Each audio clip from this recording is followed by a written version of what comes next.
I am advocate सपना कौशिक और आज हम बात करने वाले हैं प्रॉपर्टी से जुड़ी हुई एक महत्वपूर्ण जानकारी के बारे में। लेकिन उससे पहले एक इंपॉर्टेंट बात कि अगर आपने हमारा YouTube चैनल अभी तक सब्सक्राइब नहीं किया है तो प्लीज हमारा YouTube चैनल सब्सक्राइब कीजिए ताकि हम आपको ऐसे ही लीगल अपडेट्स देते रहें। सुप्रीम कोर्ट ने 2011 में एक महत्वपूर्ण जजमेंट दिया था जिसमें उन्होंने कहा था कि अगर कोई भी व्यक्ति अपनी प्रॉपर्टी परचेज करता है जीपीए यानी कि पावर ऑफ अटर्नी के थ्रू कोई भी प्रॉपर्टी परचेज करता है तो इस प्रॉपर्टी ट्रांसफर को वैध नहीं माना जाएगा। हालांकि सुप्रीम कोर्ट ने यह भी कहा कि अगर कोई भी जेन्युइन लेन देन प्रॉपर्टी का हुआ है जीपीए के थ्रू तो उसे वैलिड या माना जाएगा, वैध माना जाएगा, लेकिन क्लियर टाइटल ट्रांसफर जीपीए के थ्रू नहीं होगा। यानी कि आप जीपीए के थ्रू अगर रजिस्ट्री करवाते हैं तो ये थोड़ा मुश्किल भरा काम हो सकता है। इसीलिए अगर आप कभी भी अपना घर या कोई भी प्रॉपर्टी परचेज करते हैं तो कोशिश करें कि आप जिस व्यक्ति से लें उसके पास प्रॉपर क्लियर टाइटल यानी कि रजिस्ट्री हो, सेल डीड हो, उनके पास सारे लीगल कागजात होने चाहिए।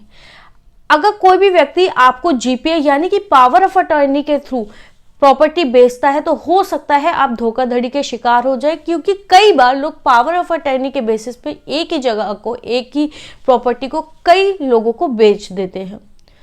तो बहुत सारे लोगों के दिमाग में ये सवाल हो सकता है कि आखिर जीपीए क्या होता है।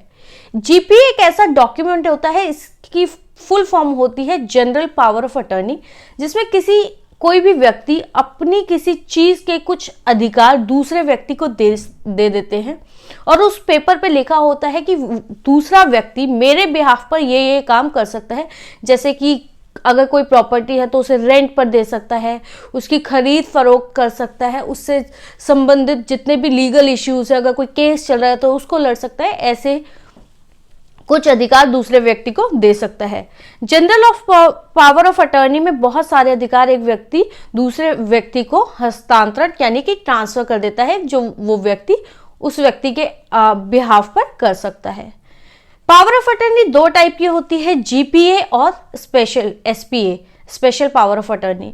जीपीए में काफी सारे अधिकार दूसरे व्यक्ति को ट्रांसफर कर दिए जाते हैं, जबकि एसपीए में कोई स्पेसिफिक अधिकार दूसरे व्यक्ति को ट्रांसफर किए जाते हैं। जैसे कि अगर कोई व्यक्ति किसी दूसरे व्यक्ति के बिहाफ पर कोई केस लड़ना चाहता है तो उसको एसपीए ट्रांसफर किया जाता है। एसपीए ज्यादातर किसी स्पेसिफिक पर्पस के लिए क्रिएट किया जाता है और जैसे ही वो पर्पस पूरा हो जाता है तो एसपीए खत्म हो जाता है। जनरल पावर ऑफ अटॉर्नी जो होती है उसमें ज्यादा अधिकार दिए जाते हैं, वो किसी स्पेसिफिक टाइम के लिए हो सकता है या फिर जब तक कि दूसरा व्यक्ति वो अधिकार उस दूसरे व्यक्ति से ले नहीं लेता तब तक वो चलती रहती है। जीपीए सिर्फ तभी तक वैलिड रहती है जब तक अधिकार ट्रांसफर करने वाला व्यक्ति जीवित है या उससे वो अधिकार छीन नहीं लेता, तब तक जीपीए चलती रहती है। जीपीए के आधार पर बहुत सारे लोग दूसरे को प्रॉपर्टीज बेच देते हैं, गिफ्ट कर देते हैं या किसी के नाम पर ट्रांसफर कर देते हैं, किराए पर चढ़ा देते हैं। अगर आपको कोई भी व्यक्ति अपनी प्रॉपर्टी जीपीए के आधार पर कम पैसों में बेचता है तो ये हो सकता है कि उसके मालिक ने उसे बेचने का अधिकार ही न दिया हो, या फिर वो व्यक्ति जिसकी वो एक्चुअल में प्रॉपर्टी है आपसे जीपीए पर बेचने के बावजूद आपसे वो प्रॉपर्टी के लिए लड़ाई कर सकता है, आपके ऊपर केस कर सकता है। और ऐसा भी हो सकता है कि वो केस का जो फैसला है वो उस व्यक्ति के फेवर में चला जाए। तो आप हमेशा कोशिश करें कि जिस भी व्यक्ति से आप ये प्रॉपर्टी परचेज कर रहे हैं आप वो रजिस्ट्री के बेसिस पर परचेज करें, ना कि पावर ऑफ अटॉर्नी के बेसिस पर। आपको ये वीडियो कैसा लगा और आप किन और मुद्दों पर वीडियोस चाहते हैं प्लीज कमेंट सेक्शन में बताएं।